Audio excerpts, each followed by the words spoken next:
Hello, my Bill 5000 Nation. How's everyone? Chair. Hey, how's everyone doing today? Hopefully, everyone's having a great day. If not, I hope it gets better from here. All right, we are back with another MrBallen video. This one is titled Top 3 Photos with Disturbing Backstories Part 13. I didn't do jack. There was a fly. Came right at my eyeball. Trying to kill me. All right. This was actually requested by a viewer. We had done a video,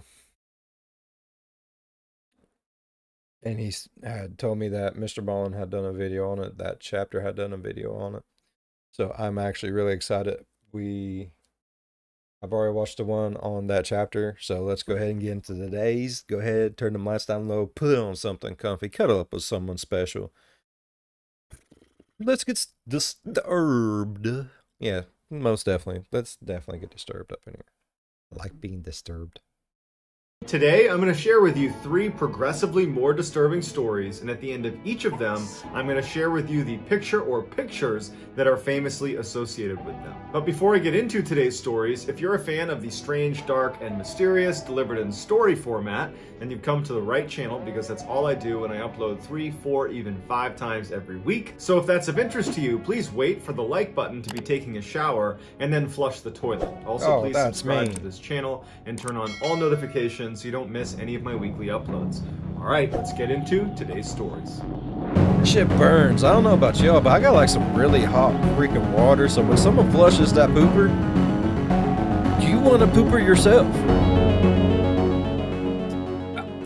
Andrew Macaulay was an It burns on my peen. Oh god. You know, one of those situations. adventurer. He started as a rock climber and mountaineer, putting up dozens of big wall routes in Australia, as well as alpine first ascents in New Zealand, Patagonia, and the Himalayas in the 1990s. Patagonia? He took little interest Wedding ringer, Patagonia. I love that movie.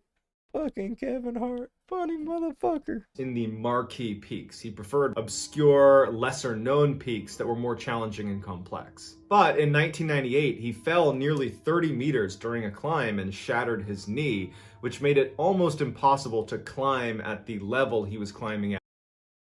Bro, he fell 100 fucking feet almost. He's lucky that's all he fucking broke was his damn knee. Bro, I would have broke my whole life. Before the injury. This injury that initially seemed like a really big setback because he loved mountain climbing, it ultimately spawned his true life passion that he didn't even know about, and that was sea kayaking. He took to kayaking because it didn't really require the use of his legs, and so he was able to continue to push the limits of his mental and physical endurance, but wasn't hampered by a knee injury. And much like his mountain climbing career, he very quickly began conquering all of the most difficult open ocean kayaking routes all around Australia and New Zealand, to the point where he had done all of them. The only one he had not done was the Tasman Sea. Andrew estimated it would take him approximately 1 month or maybe a little bit longer to cross. If I'm not mistaken, this was on that video too. Or was this the one he was on? I don't fucking know. Bro, okay, look. I have over 100 videos on this channel. I have a lot of videos on this channel. I don't remember everything I react to. But this, because the dude had the thing on the top of it, and then... So was this the one? I don't know. We'll get the there. 1,000-mile journey. Now, his biggest obstacle was not going to be his own I wouldn't have done it though. physical or mental endurance. It was going to be the weather, because you're going to be out on the water for at least 30 days. There really isn't a weather window you can shoot for. You can't. And yeah, in the middle of the ocean, sea, whatever the fuck he's on. They don't have like gas stations where you can be like, bruh, I just need a break for a sec. I'm gonna pull in here, roll up the windows, lock the doors, crack that window over there, and take me a fucking nap. Bro, my ass is not falling asleep in the kayak. You wanna know why? I roll. I toss. I turn. I am a violent sleeper. I would drown night one. Time this journey so you don't hit a storm. It's more about when you hit the storms, how will your kayak hold up? Other Yeah. kayakers that had attempted going across the Tasman Sea had used these custom built kayaks that had these elaborate canopies over the top of them, and they had these self righting systems where if it flipped, it automatically popped right back up. But Andrew wanted to do it with just a basic kayak. He didn't want all the bells and whistles. He wanted this to be kind of pure. But he did need to create a sort of system to protect himself in the middle of one of these storms. And so he literally went into his backyard and constructed this fiberglass that looked like a Yeah. trash can that sat over his cockpit on the kayak that he could remove and put on the back of his kayak. And then if he wanted to sleep, he could put it over him, and it was sealed and watertight, and it would protect him from the storm. And if he flipped over, he wouldn't just sink and drown. He called this dome Casper, and he painted a big smiley face on it. And so after months and months of preparing for this journey, finally on January 11th, 2007, Andrew would kiss his wife and his young son goodbye. He would hop in his kayak along with Casper, and he would set sail on his solo journey across the Tasman Sea. For the first 2/3 of the trip, it seemed to be going extremely well. Andrew was checking in regularly on his radio. He had enough food and water. His kayak was holding up. Casper was holding up great at night, so he was able to get some sleep. But some really bad storms that he was anticipating began rolling in kind of all at once in that final third of the journey. During one particularly bad storm, Andrew would remain locked underneath Casper for 28 straight hours as these 30-foot waves would just wreak havoc outside, flipping his kayak over multiple times. I mean, just absolutely terrifying stuff. Inside his kayak, he had this beacon that if he pushed the button, it would send a GPS signal to the rescue crew that would immediately come out and they would save him. And the whole time he's getting thrashed around out in the middle of the ocean, he never presses the button. Because much like he didn't want to have all the bells and whistles on his kayak, he also didn't want any help. So instead, he would send kind of sarcastic text messages to the people on shore, making light of the situation he was in. Like during this storm, he sent a text message that just said, "No picnic today." 12 days after that particular storm where he was locked inside for 28 hours, he had made it to within 80 miles of the finish line. And so he texts his wife and just says, "See you Sunday at 9 a.m. This was on a Thursday. And so when his wife, Vicky, gets this text message, she's so excited. She gets together everybody that wants to meet him at the finish line. And in fact, they all go there early on Thursday to just hang out and camp out until he arrives. But 24 hours after that text message was sent to his wife, Andrew would send a distress signal to the New Zealand Coast Guard. On the recording, Andrew sounds desperate. He also sounds deeply fatigued, or maybe even hypothermic, and he's pleading with them to come rescue him because his kayak is sinking. At first, people, including the Coast Guard, thought this could be a hoax because Andrew was so competent out on the water, and he had just gotten in touch with his wife the day earlier saying, "Everything's great, I'm almost done, I've made it past all the hard stuff, I'll see you on Sunday." But of course, they still send out a search crew that night to look for Andrew. They can't find him, so the next day, on Saturday, they expand their search and they do find Andrew's kayak, except Andrew's not in it. The only thing missing was the canopy to the kayak. The rest of the kayak seemed to work just fine. His distress beacon had not been pressed, his GPS was still there,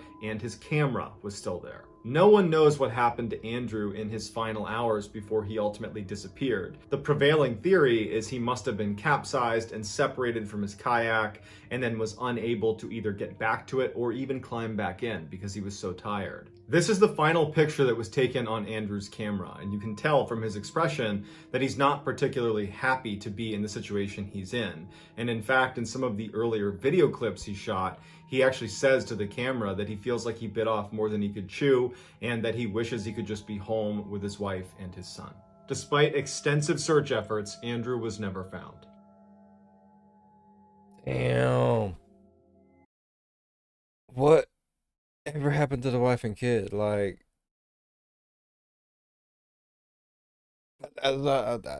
last time I heard a story, I asked the same fucking what happened to the wife and kid? Like, are they okay? I mean, I know they're not okay, but Oh fuck. In 2005, Addie Hall met Zach Bowen when they were both bartending in New Orleans. Addie liked to give Zach a really hard time and kind of played the mean girl as her way of flirting with him, but really what she was doing is testing Zach to see if he could put up with her because she had a mean streak. She would have these crazy, angry outbursts and would yell and scream at people around her, and then she'd turn it off just like that. And she needed to make sure that he could put up with her. Zach, it would turn out, had his own mean streak and his own angry outbursts, and so in many ways they were very similar. Many of Zach and Addie's Hey baby, I love you. Fuck you. Fuck you. Fuck. Oh, I love you, baby. Something like that. friends that were around them in those first few weeks they were together did not think this relationship would last very long because of how often they fought with each other. But it just so happened that Zach and Addie had met one another just weeks before Hurricane Katrina came through New Orleans and just devastated the area. And so before it arrived, Zach and Addie decide, let's stick it out. Let's stay here together. Let's ride this storm out together. And it was actually that storm that brought them together, and they both fell madly in love with each other and became totally inseparable. After the storm cleared, Zach and Addie went out into the streets and began cooking food for people, and they had all this alcohol in their apartment, and they set up a makeshift bar outside in the French Quarter and were just giving away drinks to these people whose lives have been devastated by this storm. Their tale of love and colorful survivalism attracted many media outlets, including the New York Times, who did a feature on them. For a time, Zach and Addie felt like the king and queen of the French Quarter, and they were so happy. But when reality set back in, and the real cleanup ensued, and electricity was restored, and people started moving back into their homes, and people started going to work again, Zach and Addie were forced back into their old lifestyle, something neither of them wanted to experience again. So for the next year, Zach and Addie struggled to make ends meet. Their bills continued to pile up, and really those two were at each other's throats all the time with these horrible, vicious fights. Damn. In October of 2006, That's when it awful. seems like Zach and Addie's relationship is really on the rocks, they decide in order to reinvigorate their relationship, they're going to move out of their current apartment where there's lots of bad memories, and they're going to move into a new one. They found a little apartment over the famed Voodoo Temple on Rampart Street, and they immediately made a cash offer and they moved in. No sooner had they moved in did Addie go down to the landlord and say, remove Zach from the lease. She had found out that he was cheating on her, and she was preparing to kick him out of her life. Zach found out that he was not on the lease before Addie could confront him about it, and it turned into this wicked fight between the two of them. A couple of days later, Zach showed up for work at the bar, and some of his coworkers recalled that he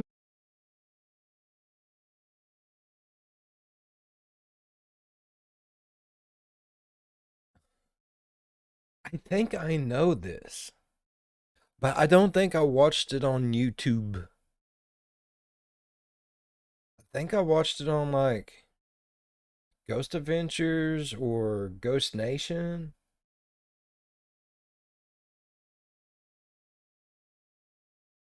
Doesn't he like end up killing her? I know I know. I know this. was acting really funny. He was wearing a hat pulled down low over his head and sunglasses and was really quiet. And when anybody asked him, like, what's going on with you? Why Because in that they said that like there was voices fucking with him and shit, if I'm not mistaken. are you acting so strange? He would just tell them he was fine and would quickly walk away from them. Around the same time, Addie stopped showing up for work at all, and her coworkers turned to Zach and said, where's Addie? And he would say that they got into this fight and that Addie had actually left New Orleans and gone back to her hometown in North Carolina. And some people thought that was a little bit fishy because Addie loved New Orleans, but anybody that knew Addie knew she was very unpredictable, and if they had had this huge blowout fight, it is possible that she could have left for North Carolina. A week later, on October 17th, 2006, the New Orleans police receive a phone call from a hotel in the area that spotted what they think is a body laying on the roof of their parking garage. When the police arrived, they could tell it was a deceased man and that he had died from impact, but they couldn't tell if it was a murder, a suicide, or a tragic accident. So they began searching his body to see if there was any indication of what happened, and they pull out a note that's addressed to police in his back pocket. The note is fairly long, but he communicates to the police that this was not an accident. I had to take my own life because I took a life. And if you go to my apartment on Rampart Street, you'll find the body of my girlfriend, Addie Hall, who I killed. Police rush to the address that was given in the note. They're horrified at what they find inside. As soon as they stepped into the apartment, the temperature dropped. The air conditioning had been set to the lowest it could possibly be, so it's very cold in the apartment. And they look around and they see these strange messages spray painted all over the walls. Things like, "I'm a total failure," and "Look in the oven." And there are arrows pointing on the walls towards the kitchen and towards the oven itself that's sitting in the kitchen. And sure enough, when they open up the oven, they find Addie. Police also found Addie's journal, and inside of it, Zach had left an 8-page, very detailed confession of how he had strangled Addie and then had tried to cook her to make it easier to dispose of her body, but couldn't finish the job, and that's when he went to the hotel and threw himself off. Here are some crime scene photos from outside the apartment as well as inside. You can see some of the messages that Zach had spray painted to the wall indicating, yeah, help me stop the, I don't know, to go check the oven. And here is the infamous oven where Addie's remains were found, as well as a message left in the kitchen saying that he was sorry he couldn't finish, in reference to his inability to finish cooking her and disposing of her body. Crazy as it sounds, this apartment is still being rented out today, and it includes this exact stove. if I'm not mistaken, like, there's some, like, evil witchy poo shit going on there, bro. I don't know what I watched it on. I know it was like one of them ghost hunting TV show things. I'm not too for sure. But if you want to take the time out of your day to actually look it up, find it, and watch it, do most definitely. It's really informative from a different perspective. Yeah.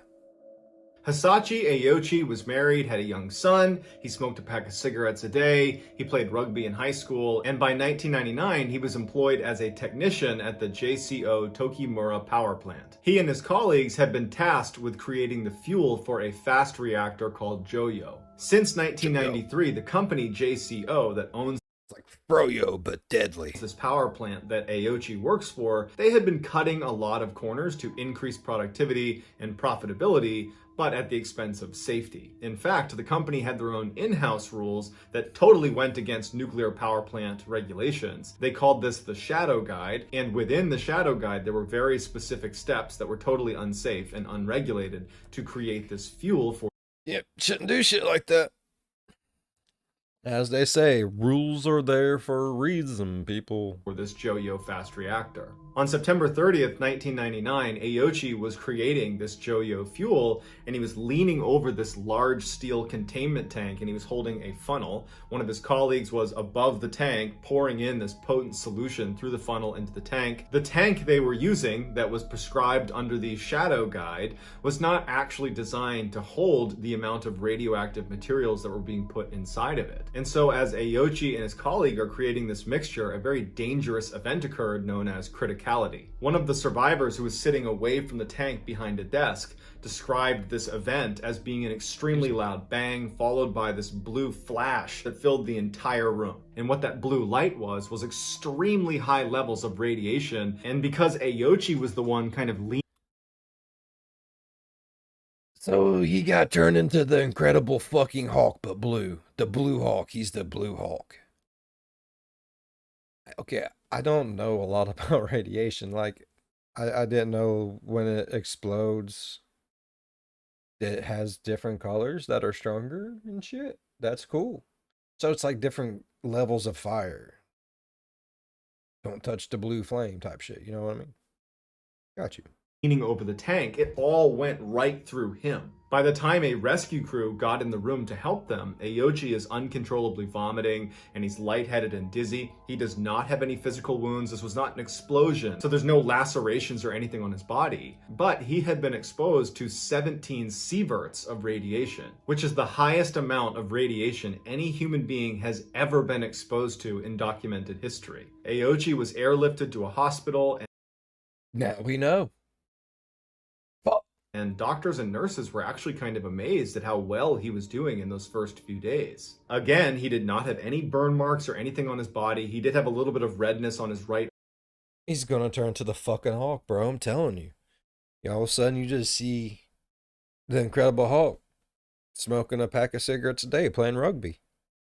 arm, which was positioned directly over the tank when this criticality event occurred. But he was in good spirits and was even joking around with the staff about how he can't wait to get home. In reality, Aochi died as soon as he was exposed to that criticality event and received 17 sieverts of radiation. He was in what's known as walking ghost phase, where due to high levels of radiation, all of his chromosomes had been obliterated, which meant his body did not have a blueprint to reproduce cells. So basically, he appeared alive and well because his body had created all of these cells in his body before the accident. But as those cells died off, they would not be reproduced, which means in walking ghost phase, your body is turning into a corpse, but you're alive to watch it happen. Tragically, after doctors discovered this about his condition and they informed Aochi of what was going on, Aochi did not seem to think there could be that serious of consequences for being exposed to that level of radiation. He felt like he was in the clear. He had made it past a couple of days. He thought maybe at worst he would develop leukemia later in life because he thought that was a thing with radiation. And really his concern was that he might have to stay in the hospital for a little bit longer. He just wanted to go home. 3 weeks after the accident, his intestines began to hemorrhage and his skin fell off. All of it. They attempted numerous skin grafts to try to keep his bodily fluids inside of him, but none of them took, so they began wrapping him in gauze like he was a mummy. By November 27th, which is 2 months after the accident, miraculously, Kill me. he was still alive. However, his pain levels were so high, they had to put him into a medically induced coma. While Just fucking kill me. Don't, man. No, don't hold me together with gauze, bro. Won't be no motherfucking mummy. This ain't Brandon Fraser's mummy, man. No. Don't be doing that shit. while he was in the coma, his heart would stop and he would need to be resuscitated 3 separate times. And on the 3rd time he was brought back, he would say, "Stop, stop, get out of the room, leave me alone." But they didn't stop because the doctors and nurses were very interested in studying the effects of this level of radiation. Now he's just a fucking experiment. And how well he would respond to treatment, and just trying to learn as much as they could about this event because it had never happened before. And they probably justified it by saying this will save other people's lives. But what that meant is Aochi would need to suffer unbelievable levels of pain. Nearing the end, when Aochi could still speak, he told the doctors and nurses repeatedly that he is not a guinea pig. Finally, a do not resuscitate order was put in place, and in relative short order, Aochi passed away after 83 days of just unbelievable agony. The truly famous picture that is associated with this story is unbelievably graphic, and I did not want to share it on this channel. However, if you feel so inclined, it's not that difficult to find online. This picture, however, is equally disturbing because it's of Aochi right after he's arrived at the hospital. He is in that walking ghost phase. All of his chromosomes have been obliterated. He is effectively dead right now in this picture. He just doesn't know it yet. So that's gonna do it, guys. Let me know what you thought of these 3 stories, and I'll... Fuck. That's what I think of those 3 stories. Yeah, it was the one with the kayak. It's crazy how everyone does, and it's all so different. I love it. Alright, I really enjoyed today's video. If you all enjoyed today's video as much as I did, please leave a thumbs up. If you're a fan of spooky, scary, strange, deranged things that just make you go, what the fuck? Think about subscribing. I say fuck so much, it should be illegal. As always, be good to one another. I'll see you in the next one. Bye-bye. What the fuck? No, like, if I'm begging you to kill me and my skin's falling off and you're wrapping me up like a motherfucking mummy, oh, no. I will come back as a mummy. You're going to have to call Brendan Fraser to come in and kill my ass. There's going to be some fucked shit happening. Plain and simple.